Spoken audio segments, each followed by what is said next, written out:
nakaraang taon, bumulaga sa ating panlasa ang cookie butter, isang palamang banyaga. Pero alam nyo bang hindi lang sa tinapay ito masarap?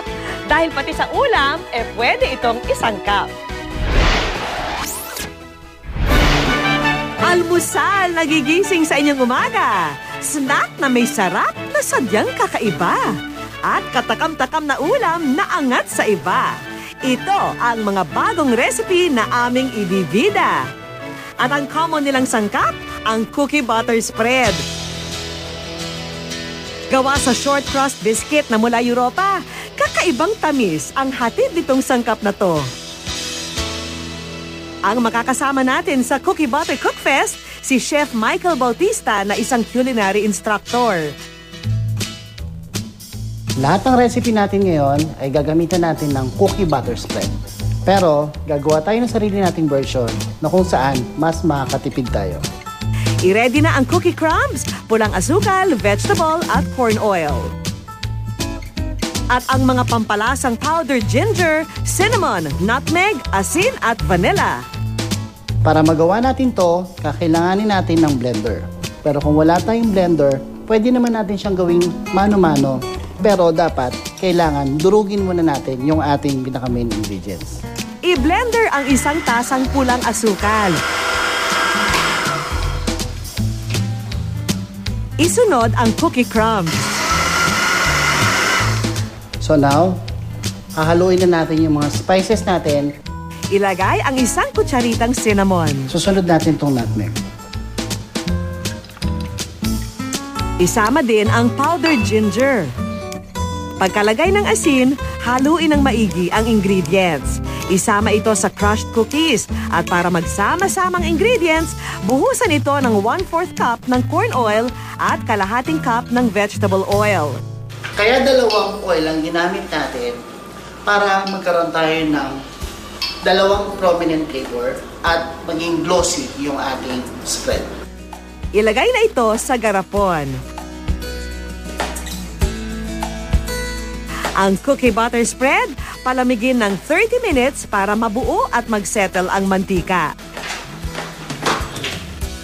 Sa konting paghahalo, ayan at ready na ang ating homemade cookie butter spread.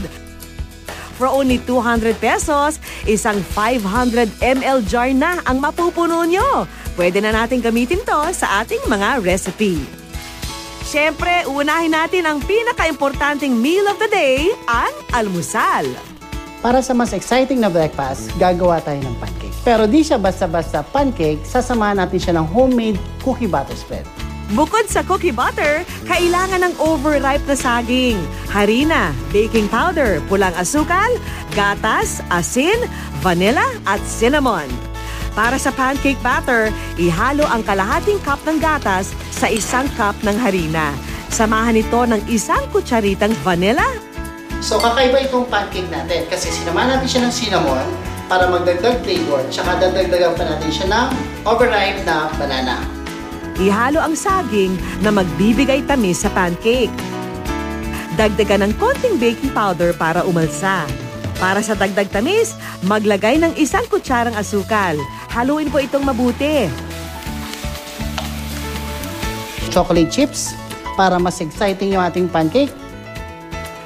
Iluto sa butter ang pancake. Pwede itong takpan para maluto agad. 2 minutes lang kada side ang pagluluto nito. Wala pang 10 minuto, ready na ang ating pancake stack. Budburan ito ng powdered sugar at syempre, imbis na butter, cookie butter spread ang ilalagay natin sa ibabaw. Simula ng umaga nang may energy dahil for only 150 pesos, 5 tao na ang mag-enjoy sa cookie butter chocolate chip banana pancake. Tuloy-tuloy ang pagiging active ng inyong araw dahil sa aming French toast snack, kayo'y mapapawaw! Ang cookie butter spread, di lang siya pampalaman, pwede rin natin siyang gamitin pang filling sa ating French toast. Ang ingredients, butter, tinapay, itlog, gatas, at syempre, ang homemade cookie butter.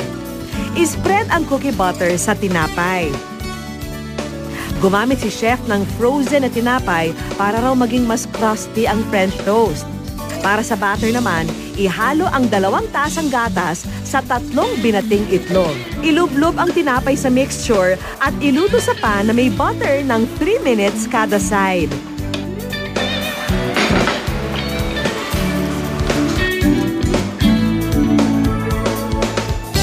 Pagkaluto, pwede na itong lagyan ng kahit anong toppings for added flavor. Ang cookie butter French toast snack talagang swak na swak.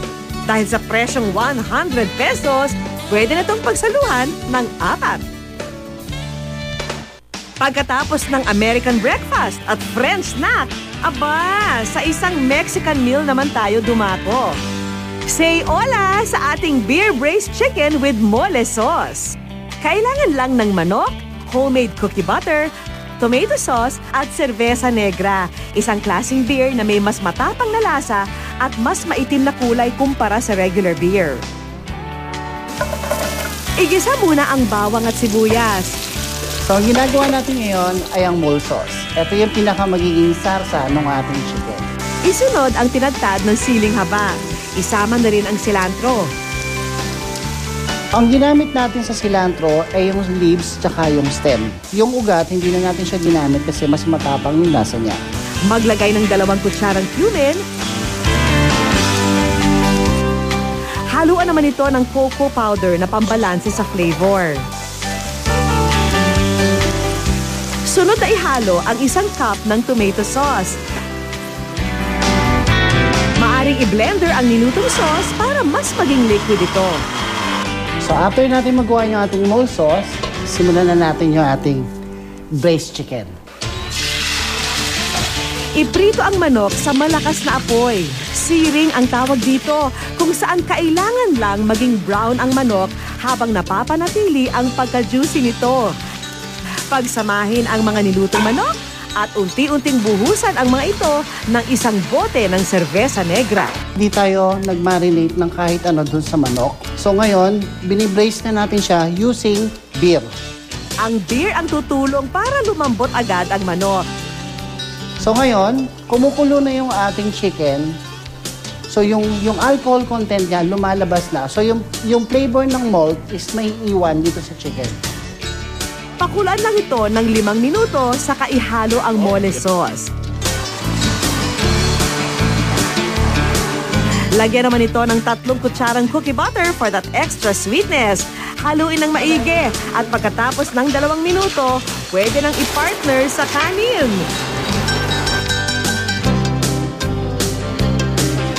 Siyempre, ilagay on top ang cookie butter. Sa kakaibang mga flavor nito, tunay itong delisyoso. Talagang gaganahan kang magpaulit-ulit, lalo na't for 300 pesos, pwede na ito for 6 persons. Gamit ang cookie butter, talagang mapupuno ng sarap ang buong araw nyo. Dahil ang dating pinapalaman, ngayon, laman na ng iba't ibang banyagang luto na talaga namang katakam-takam.